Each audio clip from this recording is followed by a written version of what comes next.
Bonsoir, bonjour à tous. Ça dépend de l'heure à laquelle vous allez suivre la vidéo. Mais la vidéo elle est postée l'après-midi. J'espère que vous la suivez l'après-midi. Sinon, si c'est les soirs, c'est après que le live soit déjà fini. Sinon, une fois de plus, je vous dis bonjour. Je vous salue au nom de notre Seigneur Jésus-Christ. Et c'est un honneur, c'est un plaisir pour moi de me tenir devant vous. Amen. D'abord, je commence à vous saluer. Est-ce que vous pouvez saluer votre voisin qui est à votre gauche, qui est à votre droite?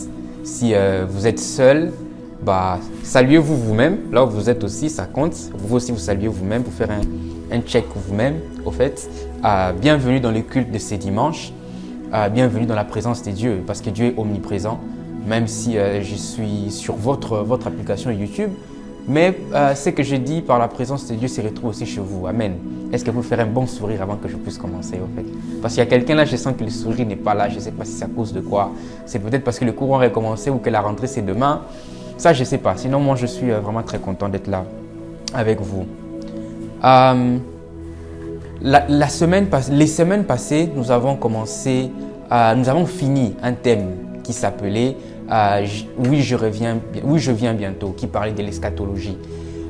Où on a parlé du retour de Jésus, de l'enlèvement et toutes ces choses. Donc, on a parlé des choses du ciel, le ciel, ciel, ciel. Là, maintenant, on a voulu revenir un peu sur la terre. Bien sûr que Jésus reviendra nous prendre. Bien sûr que nous irons au ciel et nous allons être avec Jésus-Christ. Mais là, nous revenons sur terre. Nous allons parler d'un sujet qui concerne la vie ici sur la terre. Quand nous irons au ciel, on ne parlera pas de ça. Mais pendant que nous sommes ici sur la terre, il y a quelque chose de très important dont les enfants de Dieu, nous devons être au courant, dont nous devons parler. Amen. J'aimerais que nous puissions lire dans le livre de Genèse, le chapitre 3. Genèse chapitre 3, les versets 19. Genèse 3, 19. Il va aussi apparaître à l'écran, quelque part là, ou là, je ne sais pas trop, ça va dépendre là où il va le mettre. Genèse chapitre 3, les versets 19, où la Bible dit « Tu gagneras ton pain à la sueur de ton front, jusqu'à ce que tu retournes à la terre dont tu as été tiré. » Ça, c'est la version Bible français courant. J'aimerais prendre la version Louis II du même passage. Le verset 19, il dit c'est à la sueur de ton visage que tu mangeras du pain, jusqu'à ce que tu retournes dans la terre d'où tu as été pris. Je m'arrête là parce qu'il y a une partie qui vient après. Donc, quel est le thème que je vais commencer là maintenant? Le thème va s'appeler « Tu mangeras à la sueur de ton front ». Est-ce que tu peux le dire à ton voisin de gauche, ton voisin de droite? Tu mangeras à la sueur de ton front. J'ai dit ça entre parenthèses, chrétien et travail. Entre parenthèses, chrétien et travail. Amen. Je crois que les thèmes sont déjà intéressants. Nous allons progresser et nous allons voir de quoi est-ce que nous allons vraiment parler ici et en quoi ça sera bénéfique pour toi qui es là en train de me suivre. Amen. Avant d'aller vite en besogne, j'aimerais d'abord définir les termes que j'ai mentionnés pour bien expliquer les mots. Après, nous allons expliquer. D'abord, le mot travail, il signifie quoi? C'est une activité de l'homme appliquée à la production, création et entretien de quelque chose. Lorsqu'on parle de travail, c'est une activité de l'homme qui est appliquée à la production, à la création et l'entretien de quelque chose. Et c'est les hommes qui travaillent, les hommes qui font certaines activités, qui fait assez qu'on puisse appeler cette activité travail. J'ai parlé des chrétiens et travail, je viens de définir le mot travail. Deuxièmement, chrétien, c'est qui un chrétien? Je sais que chacun, selon sa théologie, selon la grosse Bible que tu as là-bas à la maison, tu vas me donner beaucoup de définitions. Mais moi, je vais simplement donner une définition simple qui dit un chrétien, c'est celui qui vit selon les modèles de Jésus, pour faire simple. Un chrétien, c'est celui qui vit selon les modèles de Jésus. Pour ne pas aller mettre en pratique reçu. Non, c'est lui qui vit selon les modèles de Jésus. C'est lui qui a reçu Jésus et qui vit selon son modèle. C'est toute cette personne-là qu'on peut appeler chrétien. C'est bon? Jusque-là, c'est bon? D'accord. Je vais définir un autre terme qui est sueur. C'est quoi la sueur? Parce que j'ai dit, tu mangeras à la sueur de ton front. C'est quoi de la sueur? La sueur, c'est un liquide odorant qui sort des pores de la peau sous forme de gouttes. Vous voyez, quand vous transpirez, après avoir mangé un kebab rapidement, vous voyez ce qui sort là de votre peau, c'est ce qu'on appelle de la sueur. Et la toute dernière définition, je sais que ça fait beaucoup, ce n'est pas un cours de français, mais il faudra quand même que vous compreniez de quoi est-ce qu'on va parler. C'est manger.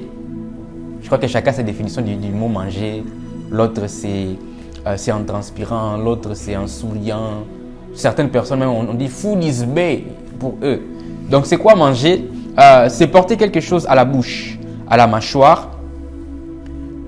Et maintenant, j'aimerais un peu faire un lien entre les manger qu'il y a là et les manger d'items. Parce qu'ici, on parle de mettre quelque chose à la bouche, alors que je parle du travail à l'intérieur.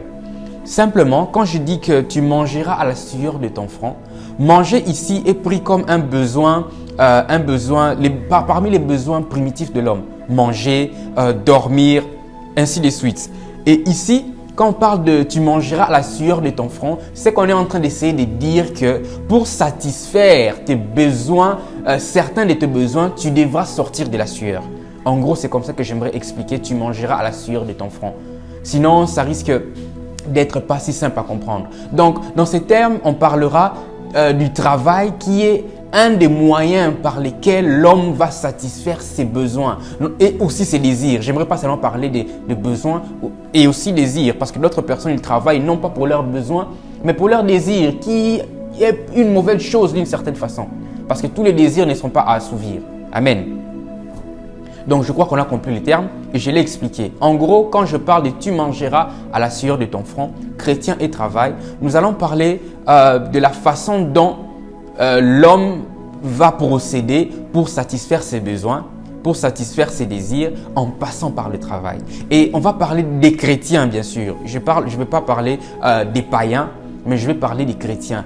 Quelle est la place du travail dans la vie du chrétien?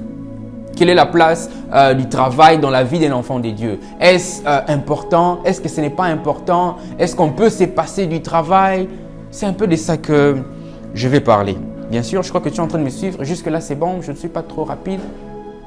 D'accord. Qu'est-ce que je peux encore ajouter? Pourquoi est-ce que j'ai pris ce thème? Pourquoi est-ce que nous allons parler de « tu mangeras à la sueur de ton front » ? Quand vous voyez cette parole dans la Bible, c'est un peu comme Dieu qui est en train de punir l'homme. Est-ce que je suis venu nous rappeler une punition que nous avons déjà? Est-ce que je suis venu nous rappeler quelque chose qui nous fait mal? Pas tout à fait, mais j'aimerais juste qu'on comprenne cette réalité qui est déjà là, mais que beaucoup ne saisissent pas vraiment la profondeur. Amen. Donc le but, pourquoi je parle de ça? Premièrement, c'est faire comprendre à l'Église que déclarer, prier et vouloir seulement ne suffit pas pour être prospère. Les premiers buts, c'est faire comprendre à l'Église que déclarer, prier et vouloir seulement ne suffit pas pour être prospère. Nous sommes remplis dans nos églises des gens qui prient beaucoup mais ne veulent pas travailler après. Nous sommes remplis dans nos églises des gens qui déclarent beaucoup mais ne veulent pas travailler. Si on pose la question aujourd'hui à l'église, qui veut être millionnaire, tout le monde lèvera sa main. Mais si on pose la question, combien travaille pour être millionnaire? Je ne sais pas si, mais c'est compliqué. Peut-être qu'il y a des doigts, des ongles même qui seront levés. Et pire même, si on demande qui travaille, ils lèveront la main. Mais si tu vérifies dans leur vie, qui applique réellement, qui sortent réellement de la sueur pour atteindre leur objectif, il n'y en a pas beaucoup. On a l'impression qu'être chrétien a poussé les gens à devenir fainéants. Être chrétien a poussé les gens à ne plus vouloir sortir de la sueur pour atteindre leur objectif. On a l'impression que la manne va tomber du ciel. On a l'impression que parce qu'on a reçu Jésus-Christ, c'est fini. Tout, on va se réveiller un matin, il y aura un sac d'argent dans la chambre parce que je suis un enfant de Dieu. Parce que j'ai reçu Jésus-Christ dans ma vie, du coup tout m'est acquis. Je n'ai plus besoin de fournir des efforts. Voilà pourquoi nous voyons dans nos églises des gens, je suis pasteur, je comprends l'importance de l'église. Mais nous avons des fois des gens qui passent tout leur temps à l'église. L'église est devenue comme une permanence. Tu n'es même pas appelé à plein temps dans les ministères. Mais lundi jusqu'au dimanche, tu es là à l'église. Donc, tu passes ton temps à lire la Bible, tu passes ton temps à chercher l'onction. Les jeûnes et prières, c'est toi. Tous les types de jeûnes dans la Bible, tu as fait 40, 80, 120, maman 100 jours, tout, tu as déjà fait. Mais après avoir fait ces jeûnes, quand on voit le travail, tu es très faible. Certains chrétiens sont parmi les personnes qui négligent l'aspect intellectuel. Nous sommes très spirituels, mais des fois faibles en intelligence. Tout ça pourquoi? Parce qu'on a plus développé les côtés spirituels, on laisse les côtés intellectuels, on laisse le côté travail, on laisse les côtés qui fait assez qu'une personne puisse bénéficier de son travail, que la personne puisse être prospère. Et on va parler de ça. La prospérité, des fois, la prospérité est aussi évaluée par les finances de la personne. La prospérité est aussi évaluée par ses avoirs. La prospérité est évaluée par certaines choses. Et quand la personne ne travaille pas, c'est très compliqué d'être prospère. La Bible dit, je souhaite que tu sois prospère à tous égards, comme prospère l'état de ton âme. La Bible le dit clairement. Mais nous, on veut cette prospérité sans rien faire.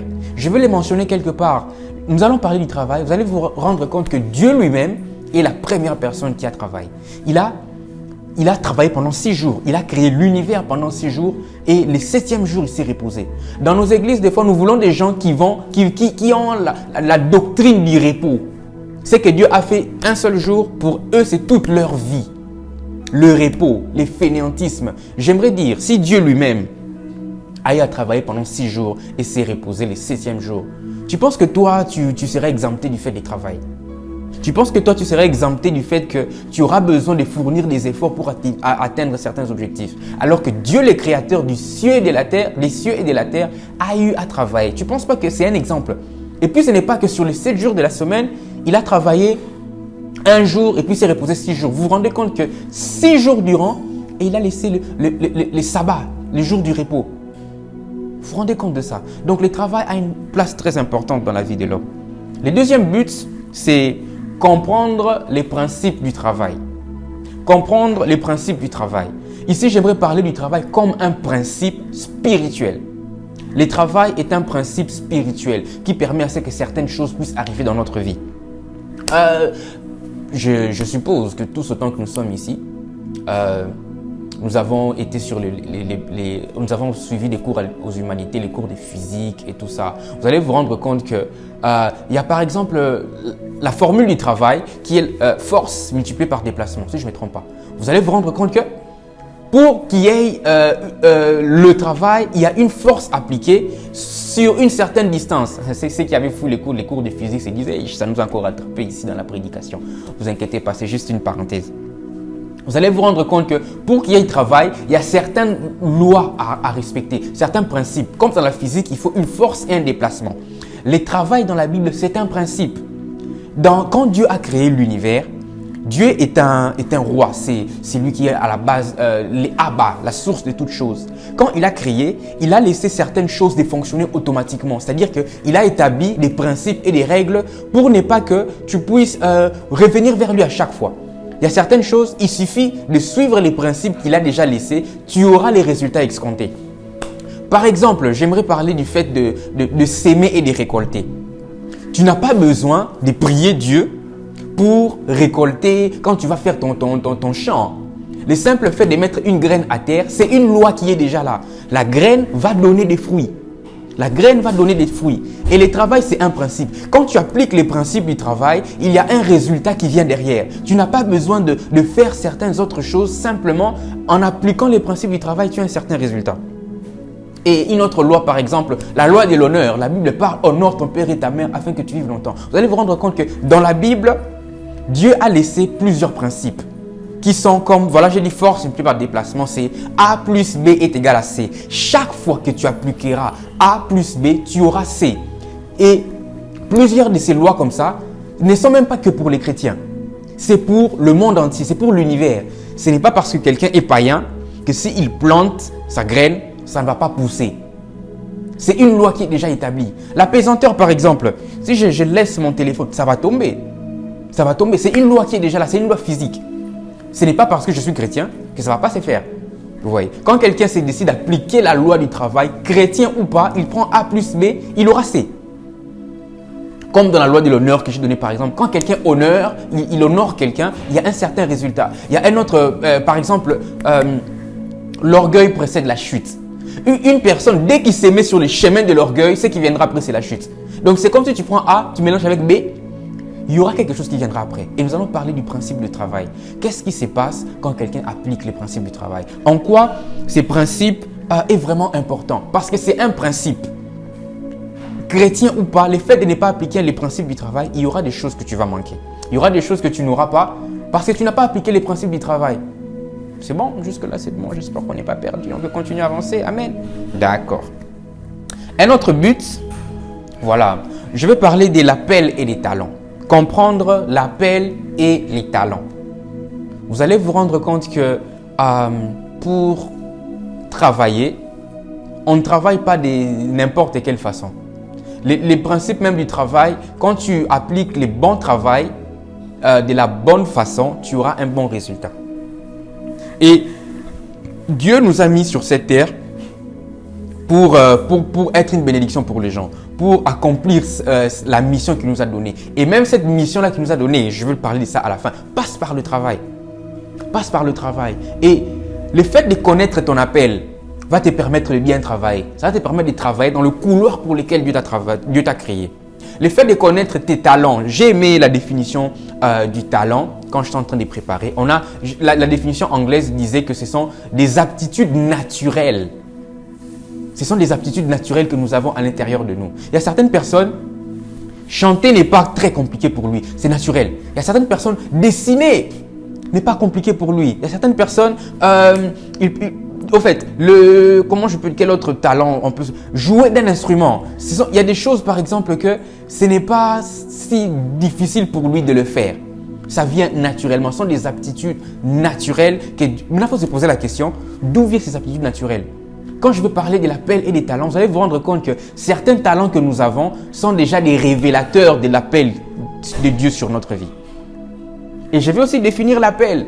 Nous avons associé les mots appel au ministère.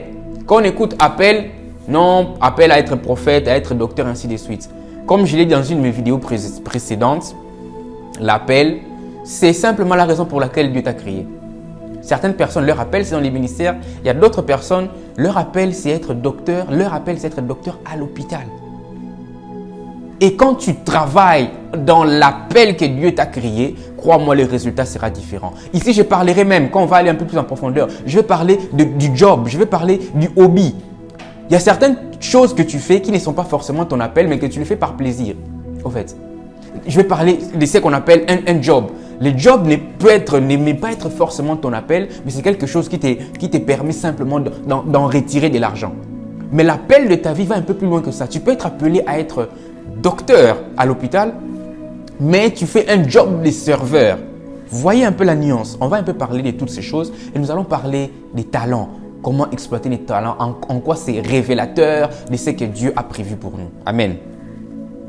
Et la toute dernière chose, vous voyez que quand on parle de travail, le travail va nous permettre d'avoir certains gains, je vais mentionner plusieurs choses. Et le travail produit aussi de l'argent. Nous allons aussi parler de la réalité de l'argent. La réalité de l'argent. Nous allons parler de l'offrande, de la dîme, la différence entre toutes ces petites choses. Parce qu'après avoir travaillé et que nous ayons des résultats, des fois, la continuité des résultats que nous avons du travail dépend de ce que nous faisons de notre argent après l'avoir eu. Les principes de la dîme, certaines personnes ne peuvent pas bénéficier plus de leur travail parce quand ils ont des résultats, cet argent-là, ils en font autre chose. Quand ils sont dans le couloir de leur appel, de leur ministère, il y a les réalités liées à l'argent qu'ils ne pratiquent pas bien. Amen. Je crois que les buts, j'ai mentionné, il y en a 4. La première chose, c'est nous faire comprendre à l'Église que déclarer ne suffit pas seulement pour être prospère. Après, j'ai parlé comprendre les principes du travail. Troisièmement, comprendre l'appel et les talents.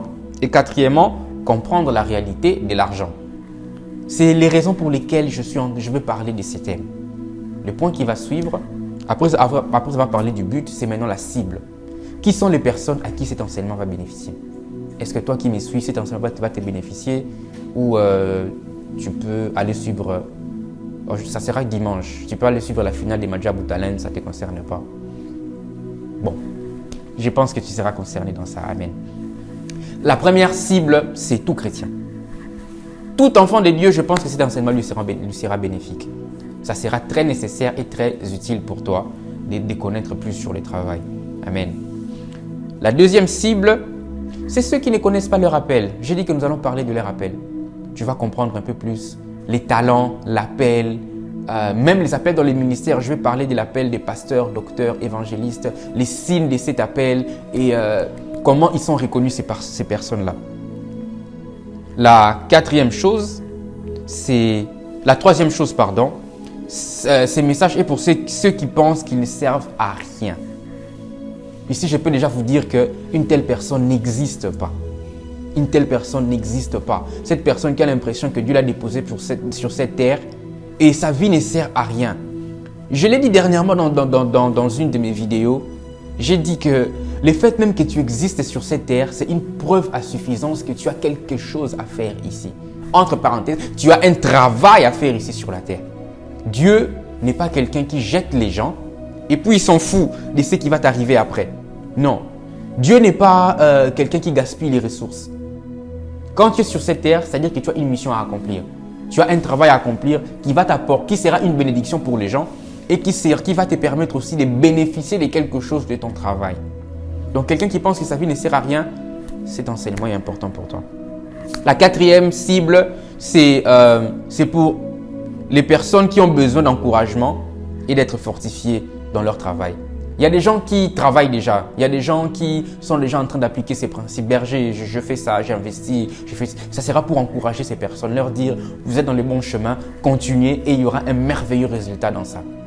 Et la toute dernière, c'est, si nous avons le temps, nous parlerons aussi de la cible que je vais viser ici, c'est le travail sans résultat.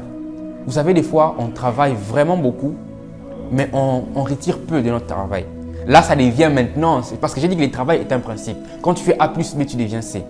Tu dois récolter C. Quand tu fais A plus B, tu as Z, c'est qu'il y a un problème quelque part.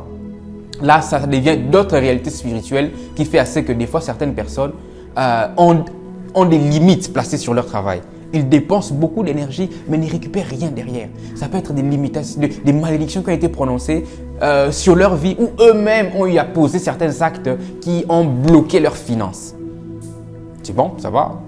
Voilà, ce sont les cibles. Si tu t'es retrouvé dans ces 5 endroits, sache que tu es ma cible, c'est à toi que tu veux parler. Je vais parler. Aujourd'hui, c'est vraiment une introduction. Je vais parler d'une chose et ça sera... ici, je vais un peu développer et c'est là que nous allons nous arrêter pour aujourd'hui. Aujourd'hui, j'introduis et nous allons y aller, en fait. Donc, la première chose que j'aimerais parler, certaines choses à savoir sur le travail. Certaines choses à savoir sur le travail. Je vais parler de 7 choses à savoir sur le travail. La première chose, je l'ai déjà eu quand j'étais en train d'expliquer les buts. Dans le livre de Genèse, le chapitre 1, ça parle de la création de l'univers. Pourquoi Dieu n'a pas claqué des doigts et toutes ces choses ont apparu? On peut se poser la question. Dieu le créateur, je m'excuse, du ciel et de la terre, il a voulu nous enseigner la réalité du travail dès les débuts de la Bible. Dieu eut à travailler. C'est la deuxième fois que je pose cette question. Si Dieu lui-même en personne a eu à faire cette activité et s'est reposé après, tu penses que toi, son fils, tu seras exempté de travailler? Tu penses que toi, son fils, tu peux te passer de la réalité du travail? Tu penses que toi, son fils, ça c'est moi, ce n'est pas écrit dans la Bible, ça c'est moi personnellement. La paresse n'est pas de Dieu, nous ne servons pas un Dieu paresseux. Le fait d'être paresseux, je pense même que c'est un péché. Oui, si je ne me trompe pas, la Bible mentionne la paresse comme les œuvres de la chair. Les œuvres de la chair. Donc ton Dieu n'est pas un Dieu paresseux. Pourquoi toi, son fils, tu veux être paresseux? Il y a certaines personnes, ils se focalisent plus sur la sanctification, alors que la paresse aussi est mentionnée comme œuvre de la chair. Il y a des gens, ils seront étonnés. Moi, c'est quel péché que tu fais? Tu es paresseux. Ah, Seigneur, je pars à l'église chaque jour. Je donne mes offrandes, je donne ma dîme. Dieu te dit, tu es un très grand paresseux, mon fils. Un très grand, moi, j'aime pas les paresseux. Un très grand paresseux. Dieu n'est pas paresseux. Jésus n'était pas paresseux. Jésus était fils de charpentier. Il était fils de charpentier, il faisait des croix.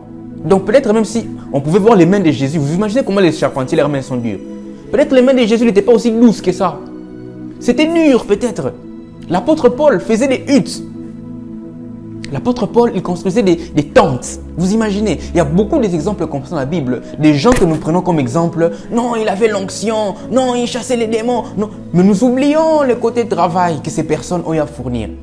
Et même dans le ministère, vous pensez que toutes ces personnes qui opèrent grandement de l'onction sont des paresseux. Vous savez les prix à payer qu'il y a liés avec l'onction. Les nombres d'heures de prière que ces personnes font. Les sacrifices qu'ils font. Toute la connaissance qu'ils sont obligés d'emmagasiner en eux. C'est du travail. Lire des livres. Vous pensez qu'un paresseux peut lire beaucoup de livres? La question que j'aimerais te poser, c'est si ton Dieu, les dieux qui t'a créé, ton père, ton daddy, pas ton père spirituel que tu appelles daddy à l'église, ton daddy qui est dans les cieux, n'est pas paresseux. Toi, tu prends l'exemple de qui? Tu prends maintenant l'exemple de qui? Moi, c'est que j'essaie de comprendre. Non, quand j'ai dit au début, j'ai tout dit que être chrétien, c'est vivre selon les modèles de Jésus. Jésus n'était pas paresseux. Vous pensez que marcher les longs trajets, là, si Jésus était paresseux, il allait faire ça? Il n'y avait pas de voitures à l'époque. Hein? Il n'y avait pas de voitures. Et on ne sait pas c'est quel genre de babouches aussi ils avaient. Jésus n'était pas paresseux. Maintenant, moi, je te demande, quand tu suis l'exemple de Jésus, tu suis tous les points, la sanctification, il chassait les démons. Quand on dit travailler, oh non, tu ne veux pas travailler. Même Jésus ne passait pas tout son temps dans la synagogue. Il allait y prier et puis il rentrait. Et puis il rentrait au fait. Vous voyez. Donc, j'aimerais vraiment que cette pensée d'abrutissement qu'on essaie de nous mettre parfois, permettez-moi les termes, que devenir chrétien, c'est devenir un très grand paresseux. C'est vraiment faux. Bien sûr, nous irons au ciel, comme j'aime appeler ça, double profitage. Mais ici sur la terre, si nous voulons être prospères, le travail est une condition sine qua non.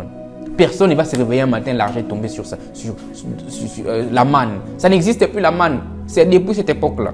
Il n'y en a plus. C'est bon. Donc, la première chose à savoir sur le travail, c'est que Dieu a eu à travailler. La deuxième chose, les plans de Dieu dans nos vies se révèlent par le travail. Voilà pourquoi je dis que nous allons parler de l'appel. Les plans de Dieu dans nos vies se révèlent par le travail.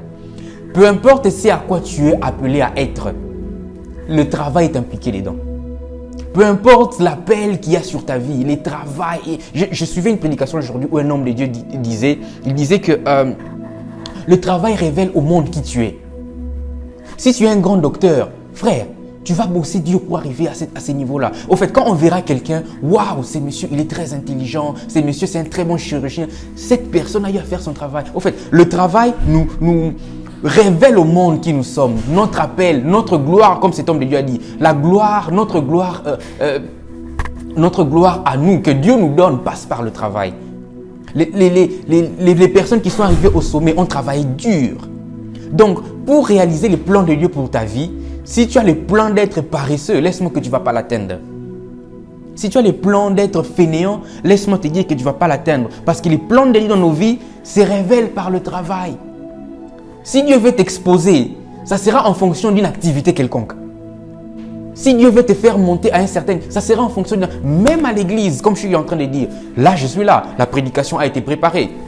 Il y a des personnes autour de moi. Il y a une équipe des médias. Ils ont eu à suivre des formations pour pouvoir filmer cette vidéo, pour pouvoir faire tout ce qu'il y a là.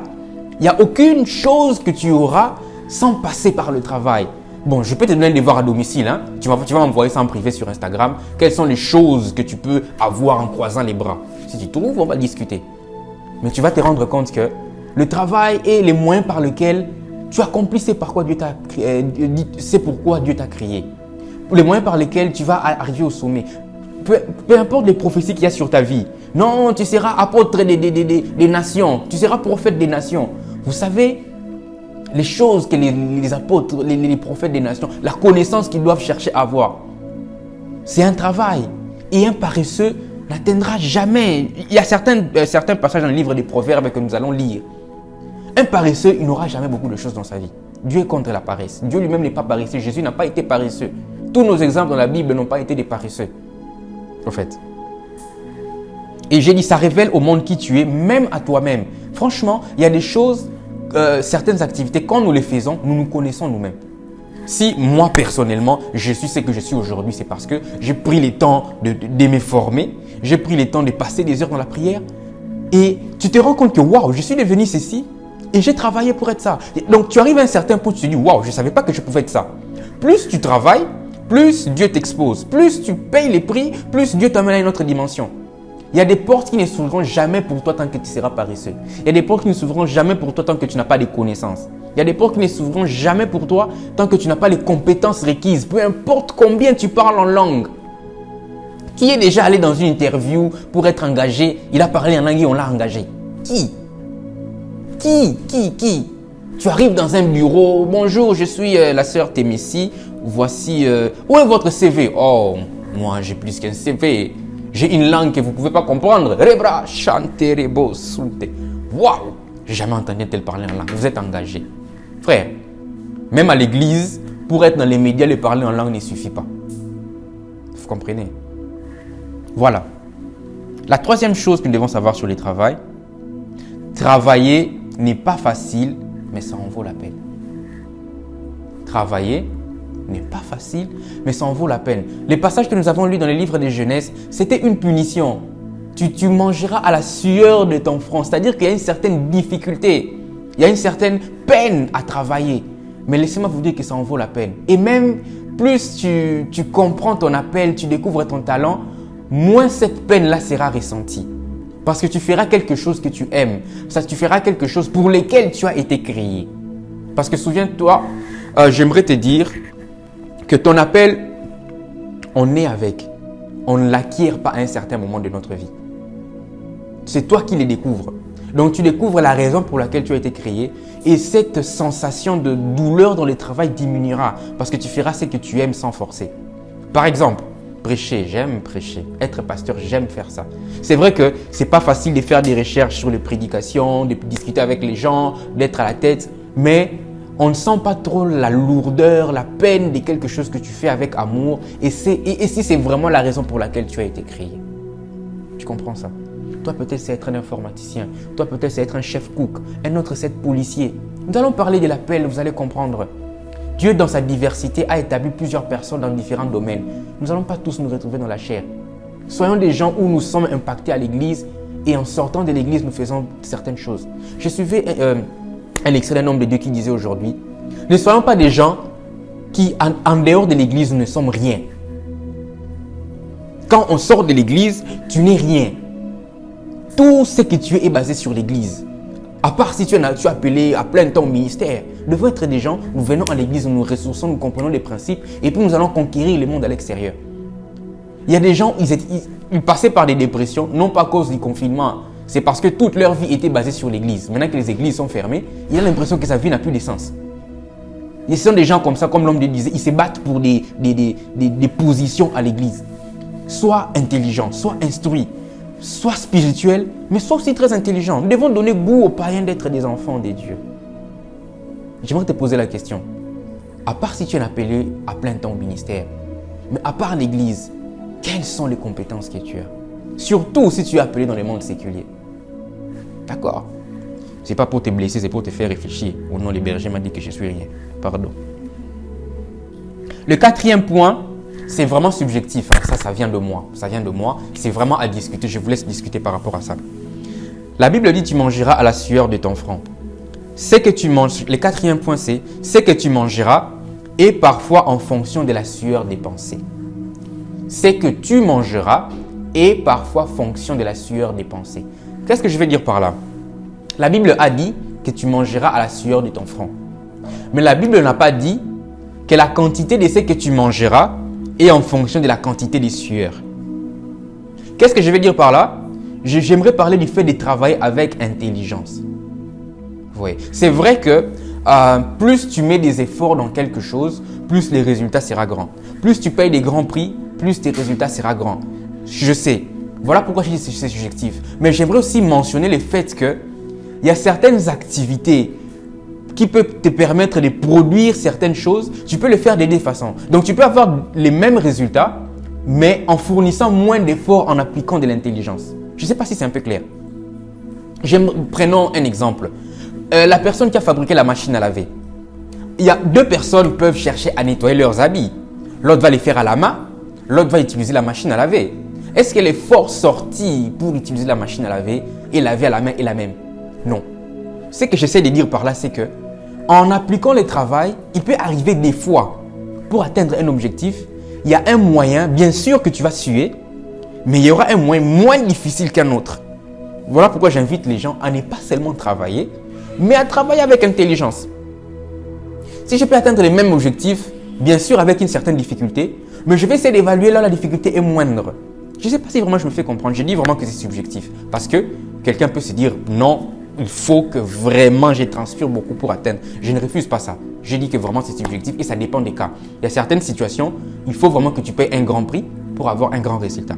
Mais si tu te retrouves dans une situation où les prix à payer peuvent être minimisés, je parle en respectant les principes des dieux, je ne parle pas de la triche, je ne parle pas du vol, je ne parle pas de la corruption. Non.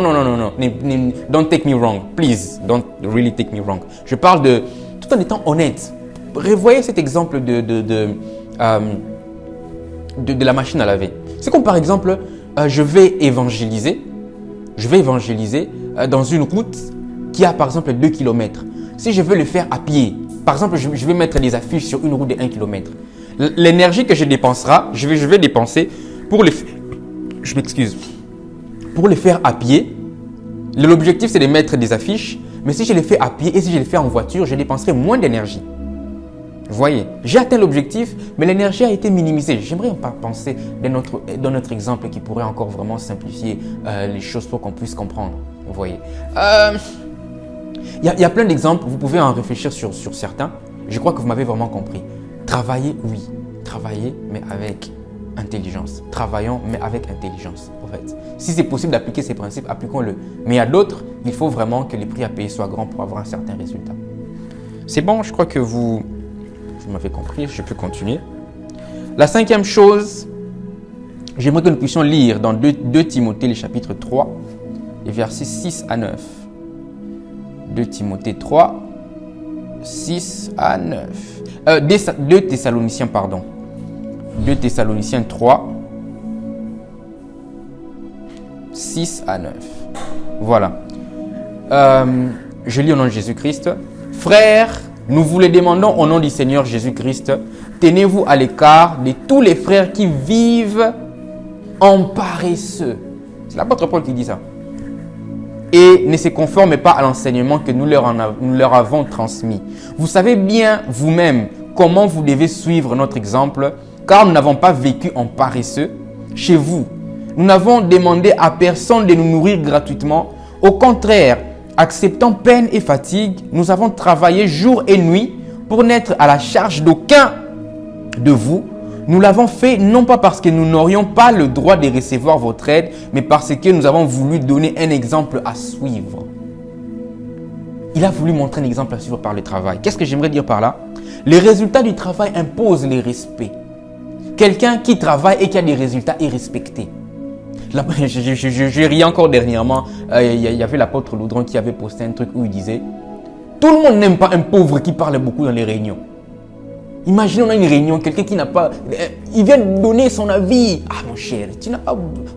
C'est pas qu'il est minimisé. Vous allez vous rendre compte que quand quelqu'un a des résultats, quelqu'un a un certain standing, il est plus écouté que quelqu'un qui est paresseux. Vous voyez ce que je veux dire? Les résultats du travail imposent le respect. Il y aura des portes qui vous seront toujours fermées tant que vous ne bossez pas dur, tant que vous n'avez pas une réputation de bosseur et qui a des résultats. Parce que souvenez-vous, le travail a des résultats si tu appliques les principes du travail. Donc, il y a certaines personnes qui sont méprisées, non pas parce qu'ils ne valent rien. Dieu a mis quelque chose en chacun d'entre nous, mais simplement parce que ces personnes sont des paresseux. Ces personnes ne veulent pas sortir ce que Dieu a mis en eux. Si tu veux imposer les respects autour de toi, sois quelqu'un qui travaille. Dans les ministères, tout comme dans le monde séculier, le travail. Le 6e point, Éphésiens chapitre 4, les versets 28. Éphésiens chapitre 4, les versets 28, c'est l'avant-dernier point. Et nous allons finir. Éphésiens le chapitre 4, les versets 28. La Bible dit que celui qui volait cesse de voler, qu'il se mette à travailler de ses propres mains pour gagner honnêtement sa vie et avoir ainsi de quoi aider les pauvres. Frère, il y a certains pauvres qui seront aidés par les résultats de ton travail. Il y a certaines personnes jusqu'aujourd'hui, ils attendent que toi tu puisses commencer à travailler. Ce n'est pas pour dire qu'ils sont des fainéants. qu'eux, ils vont simplement bénéficier de toi. Non, la Bible nous demande de nous occuper des veufs et des orphelins, des pauvres. Et il y a une bénédiction dans ça. Nous allons parler du principe du travail encore plus. Vous allez vous rendre compte que même quand un païen s'est mis à aider les pauvres, il devient prospère. Parce que c'est un principe qui ne s'applique pas qu'aux enfants de Dieu. Le fait de s'occuper des veufs, des orphelins, des pauvres, ça te crée de la prospérité, ça multiplie tes revenus. Le fait de négliger d'être riche, le fait de négliger le travail, c'est indirectement négliger les pauvres aussi. C'est négliger ceux qui sont dans le besoin. Moi, j'aimerais que Dieu me bénisse suffisamment, que je travaille et que j'ai les résultats de mon travail, que Dieu les multiplie pour que je sois en mesure d'aider ceux qui sont dans le besoin. Et pour ça, il faut travailler.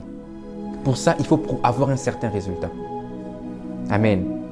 Est-ce que quelqu'un peut se dire que moi, je vais bosser pour aider ceux qui sont dans le besoin? Vous savez, des fois, en tant que pasteur, certains problèmes qu'on nous emmène ne nécessitent pas une prière. Ça nécessite que tu dis, frère, prends, va acheter.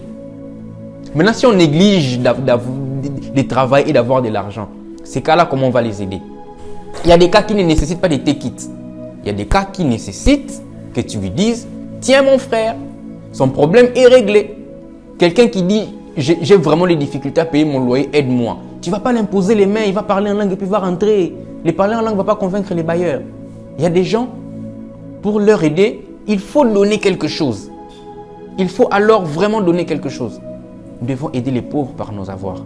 Amen. Et la toute dernière chose, je crois que ça a déjà été dit de façon indirecte. Le travail chasse la pauvreté. Le travail chasse la pauvreté. Le travail chasse la pauvreté. Dans le livre des Proverbes, il y a plusieurs passages qui parlent de ça. Le travail chasse la pauvreté. Si tu aimerais être quelqu'un qui sera riche, avoir des millions, comme je l'ai dit au début, si je demande qui veut être millionnaire, tout le monde lèvera la main. Mais qui veut travailler, il n'y en a pas beaucoup. D'ailleurs, même si on dit qui veut travailler, des mains seront levées. Mais qui travaille réellement, il y en a peu. Tu veux chasser la pauvreté de ta vie? Travaille. Tu veux chasser la pauvreté de ta vie? Travaille. Travaille, travaille et encore travaille. Et le Dieu qui a établi ces principes du travail se souviendra de toi. Ce que nous devons savoir, c'est que j'ai dit, les principes du travail s'appliquent à tout le monde. Mais vous devez savoir qu'il y a une grâce attachée au fait d'être enfant de Dieu. Un païen et un chrétien qui travaillent n'auront pas les mêmes résultats. Parce que toi, au-delà d'appliquer le travail, tu as avec toi celui qui a établi ces principes. Tu auras toujours une grâce. Tu seras un tout petit peu élevé au-dessus des autres. Ton travail sera gracié. Tu vas fournir d'efforts, mais tu sentiras aussi la grâce de Dieu au-delà de ces efforts. Amen. Voilà. C'est un peu ça que j'avais prévu pour aujourd'hui comme introduction. Je sais que apparemment ce n'est qu'une introduction de nom. C'était vraiment un peu long. Mais c'est un peu de ça que nous allons parler. Le but vraiment c'est de révolutionner l'Église. De nous faire comprendre que nous devons travailler.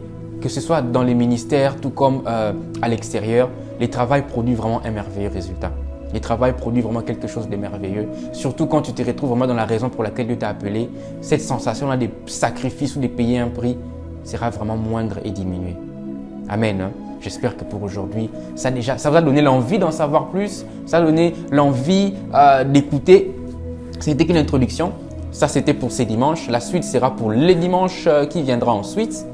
Et comme la vidéo qui a été postée le dit, c'est que non seulement nous allons parler du travail, nous allons aussi le faire de façon pratique. Nous allons vous présenter des gens, non seulement du campus Emagoussa, mais aussi de l'EFCOCHA et des GIRN qui travaillent déjà, qui appliquent ces principes, qui sont essayés d'utiliser leur talent, pas que leur appel au fait, dans des trucs professionnels comme docteur, les études universitaires. Mais il y a des gens, par exemple, les chants, la danse, la cuisine et toutes certaines choses qu'ils font naturellement sans forcer, aptitudes naturelles qui ont été mises en eux. Ils vont vous parler de leur expérience. Je suis convaincu que ça va motiver quelqu'un derrière cette caméra. Amen. J'aimerais prier pour finir et nous allons nous retrouver prochainement. Ferme tes yeux là où tu es avec moi et nous allons prier ensemble.